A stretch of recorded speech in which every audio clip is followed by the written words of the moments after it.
Olá, turma animada! Preparados para a aula de hoje?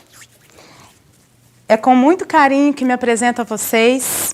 Eu sou Andressa Sodré, professora de História no distrito de Itapuirama, na Escola Sebastião Rangel. Aproveito a oportunidade para mandar um grande abraço a todos os meus alunos e para a comunidade em geral. Espero revê-los em breve. Atualmente faço parte de uma equipe que reúne a área de Geografia, Português, a qual elaboramos as aulas que serão ministradas. Hoje vou falar sobre um tema bastante interessante, o olhar pelas paisagens. Irão perceber como as áreas do conhecimento dialogam entre si, contribuindo para a construção do saber. Vamos começar então? Vem comigo nessa aventura.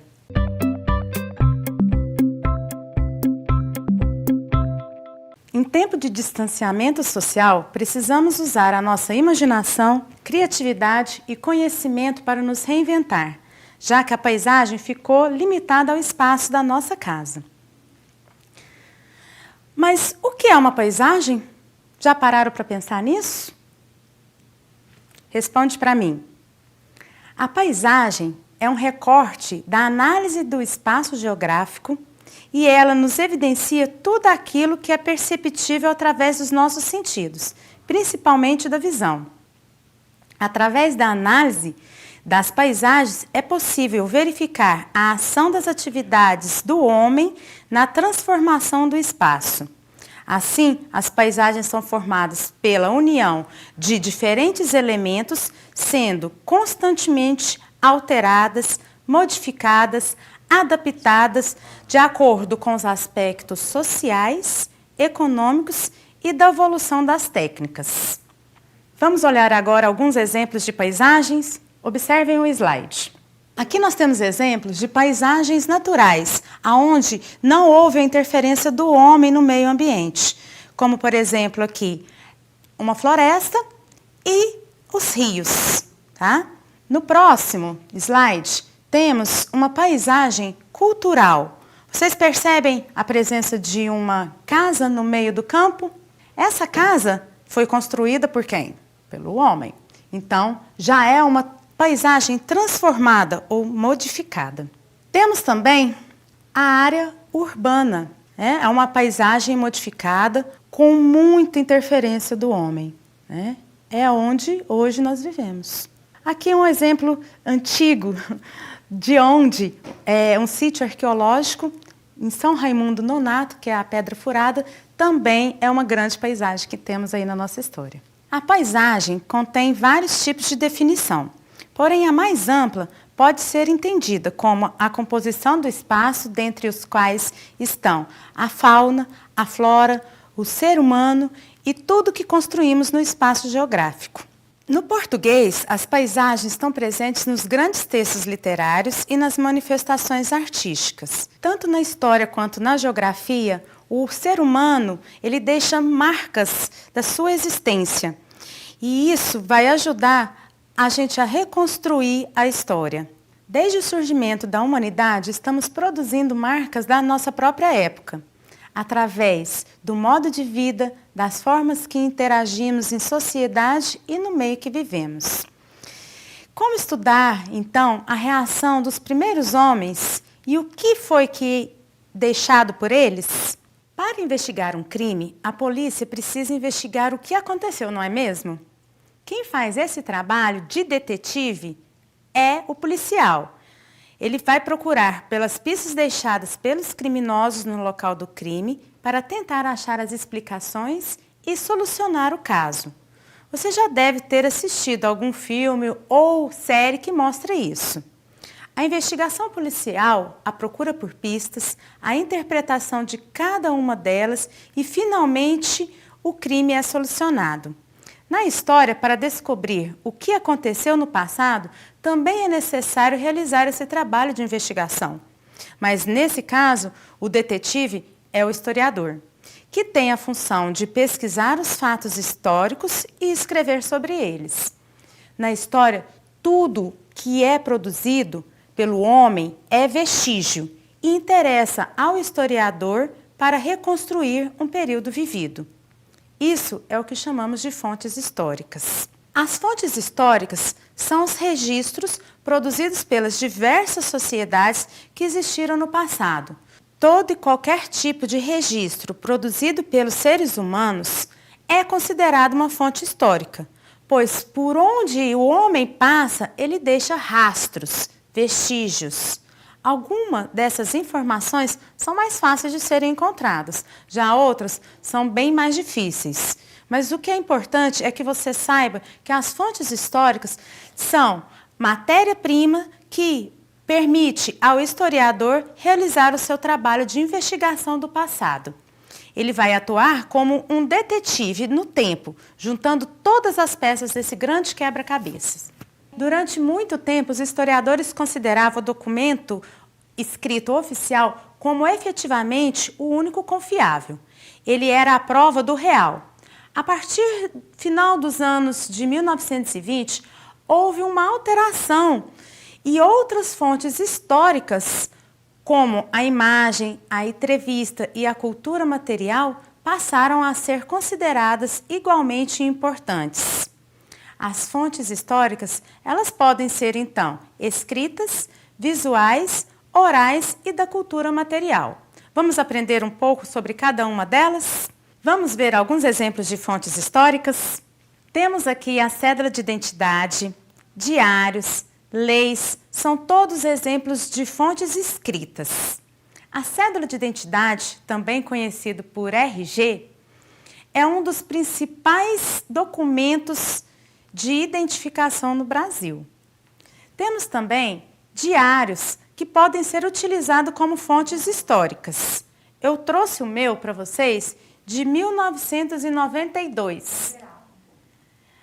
E, para ilustrar como um acontecimento histórico importante para a nossa democracia pode ser registrado por pessoas comuns.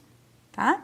Eu escrevi aqui sobre o impeachment do Fernando Collor de Mello. E eu tinha um grande desejo de combater a corrupção. Nesse diário, eu escrevi o seguinte. Vou ler para vocês um trechinho. Um recorte de jornal, eu coloquei assim. Não é à toa que as ruas clamam por justiça. Justiça, nesse caso, quer dizer respeito mínimo a direitos elementares do cidadão.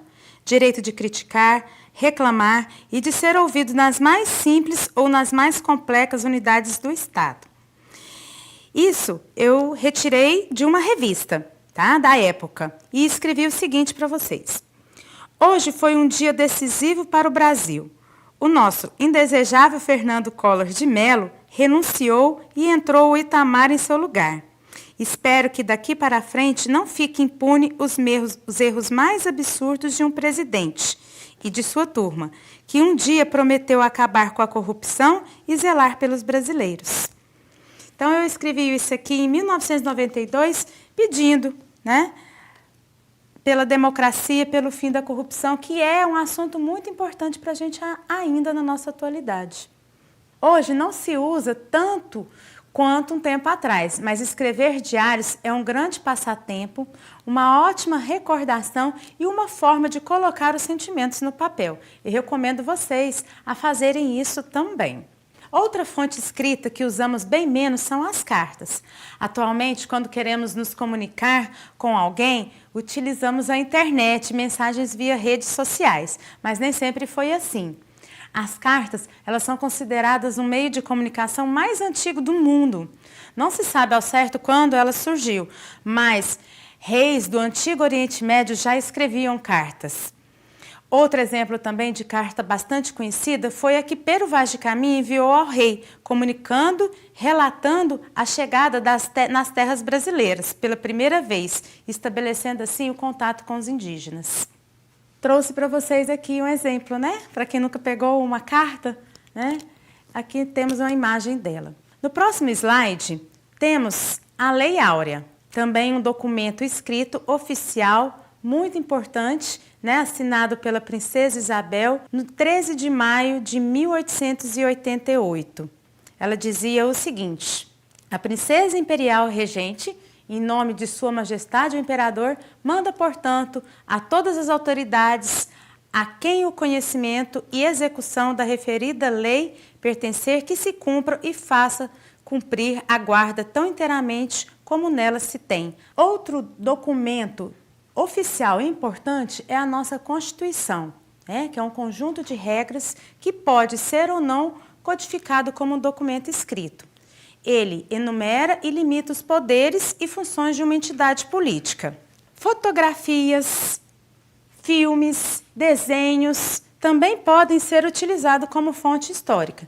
Eu trouxe para vocês alguns exemplos aqui de fotografias da minha infância.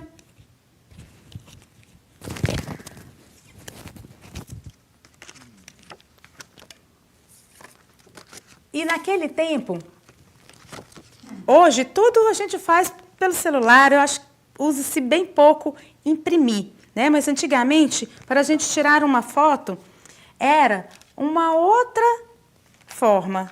Existia uma câmera com negativos, né? Trouxe para você aqui alguns exemplos. Isso aqui tudo é fonte histórica. Filmes podemos utilizar também. Além das fontes escritas, nós temos as fontes históricas visuais ou iconográficas, e elas dependem do nosso olhar. Enxergamos a história através do tempo. E nas pinturas rupestres descobrimos sobre o passado dos primeiros povos. Existem vários tipos arqueológicos, de sítios arqueológicos, na época da pré-história. Como vamos ver aqui no slide. Como nós temos aqui no slide, as pinturas rupestres no período da pré-história. Eles ainda não haviam desenvolvido uma linguagem escrita, mas sabiam desenhar muito bem. E nessas pinturas, feitas nas paredes, nas cavernas, dentro dos abrigos, foram feitas há 35 a 30 mil anos atrás. E nos mostra como eles viviam, sobre as suas crenças. E assim percebemos um pouco da vida desses povos primitivos. Percebemos também os diferentes tipos de regiões, características, e isso envolve cenas, dança, caça e até rituais mágicos. Lembrando vocês que nada de escrever nas paredes da escola, tá? Não vale como pintura rupestre. Falando de escola, quem não gosta de assistir um filme durante a aula? Filmes também podem ser utilizados como recurso didático e também fontes históricas. O cinema, ele nasceu de várias inovações e vão desde o domínio fotográfico, como eu mostrei para vocês, quanto à síntese do movimento. Como a fotografia também é um processo muito interessante e conteúdo que gastaria uma aula inteira só para utilizar. Então, a gente pode, resumindo, a gente pode considerar os documentários, filmes e também fotografia como fontes visuais, porque revelam sobre o momento vivido, linguagens e comportamentos da sociedade.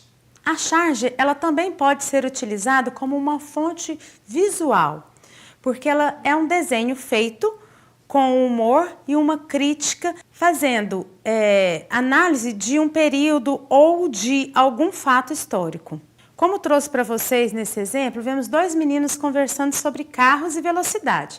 Sabemos que imprudência é uma das causas de morte no trânsito, por isso devemos ter muita atenção. Trouxe uma fotografia de quando eu tinha 15 anos. Vocês podem perceber nela a ação do tempo natural. Eu já fiquei bem velhinha. Trouxe para vocês também um retrato do Rio de Janeiro, o Arcos da Lapa, do século XIX. Percebemos também aqui, nesse quadro, como as coisas se modificam com o tempo.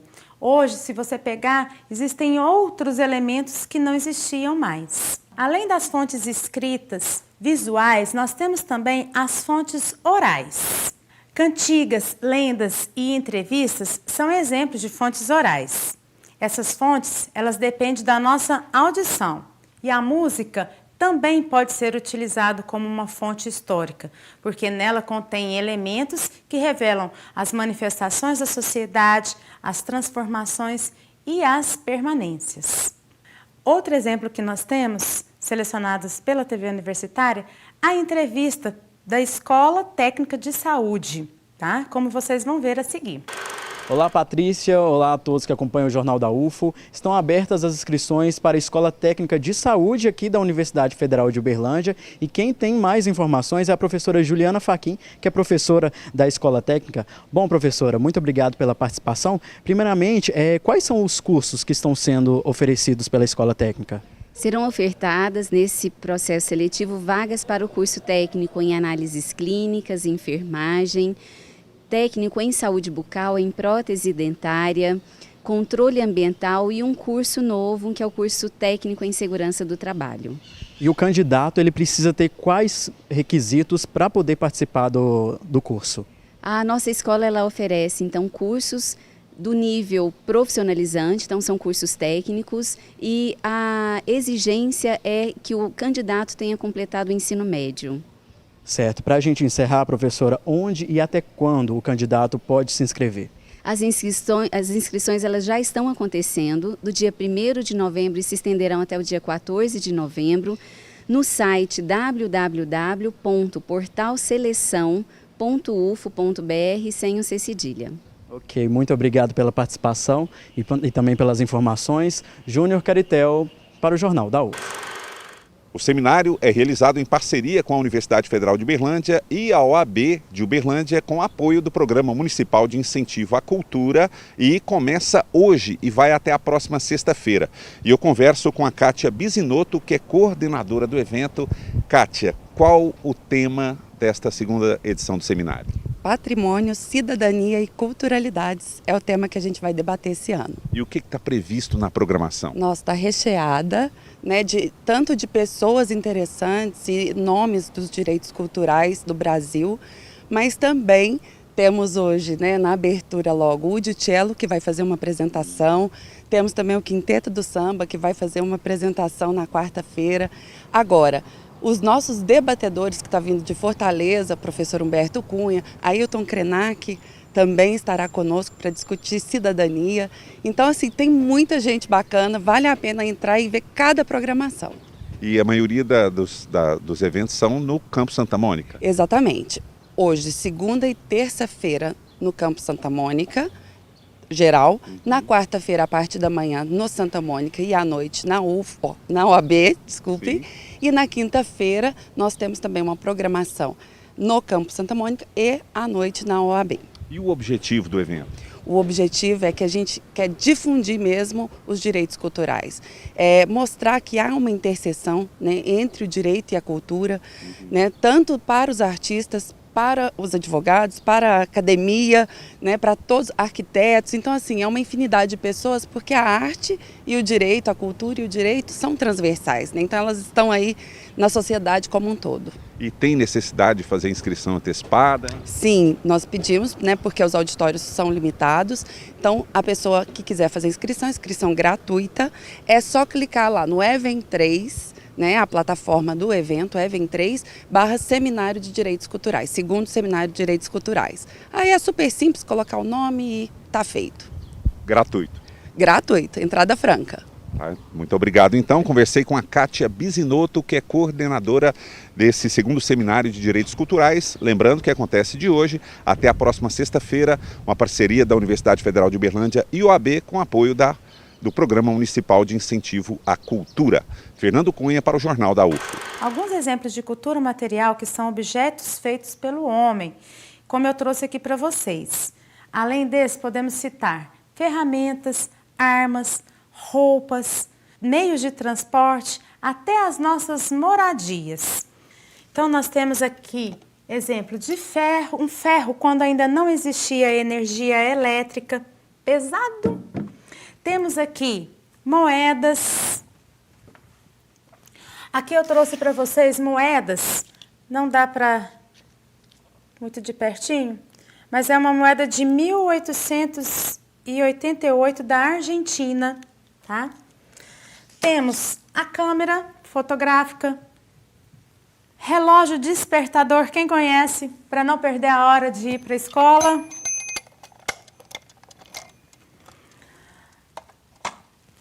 Apesar da música ser uma fonte oral, O LP aqui, ele pode ser considerado também da cultura material, porque ele traz aqui para vocês uma imagem, informações. Temos aqui uma calculadora, que é também uma registradora, quando não era, hoje utilizamos via todo sistema informatizado, então aqui, esse aqui era um sistema antigo, considerado antigo ainda, e também uma vitrola com o LP que eu passei para vocês. Tá? CD, atualmente, bastante utilizado. Hoje utilizamos também MP3, mas no meu tempo ainda existia até a fitinha cassete, fitinha tape. Tudo isso pode ser considerado fonte histórica e vale ressaltar também a importância das outras áreas de conhecimento no processo de construção do conhecimento histórico. Então, nós vamos utilizar vários tipos de fontes, analisando todas elas com um senso crítico. Agora é com você. Imagine que você é nosso novo historiador, nosso detetive do tempo e tivesse que estudar a história da sua família. Quais fontes históricas você utilizaria para descobrir sobre a sua história? Quais tipos de fontes você usaria? E saberia classificá-la em fonte escrita, visual, oral e material? Qual assunto você gostaria também de estudar e reconstruir com um olhar sobre a paisagem? Lembrete: as manifestações humanas tornam-se objetos para o historiador, deixam pistas que podem ser entendidas através das linguagens escritas, das imagens paradas ou também em movimentos, depoimentos, edificações, ou seja, existem vários tipos de registros esperando para serem operados e as narrativas sobre eles reconstruídas.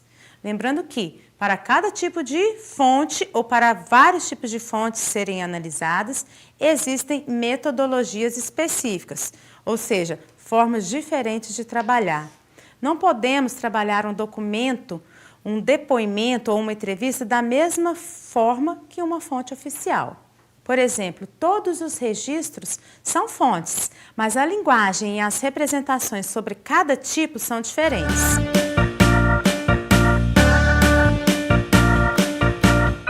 Turminha, nossa aula está acabando, chegando ao fim.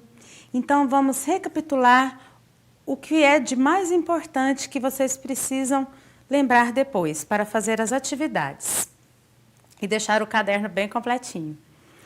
Temos aqui, então, as fontes históricas bem variadas, sendo tudo que é produção do homem. Então, nós vamos ter as fontes escritas, as fontes visuais, as fontes orais e tudo que é cultura material. O historiador vai fazer esse trabalho de detetive do tempo, analisando essas fontes, organizando como um grande quebra-cabeça para reconstruir aquilo que aconteceu, ou o mais próximo daquilo que aconteceu, porque sabemos que não existem verdades absolutas. Temos que fazer isso com muita atenção, com muita criticidade, para que nada passe sem o nosso olhar. Então, nós vemos aqui que tudo que é produção do homem vai ser utilizado para essa reconstrução. E que a área da geografia, do português, da matemática, das ciências, vai trabalhar junto conosco. Gente, muito obrigada pela participação, pela audiência de vocês. Espero que tenham gostado. Fiquem em casa, façam as atividades e até a próxima aula.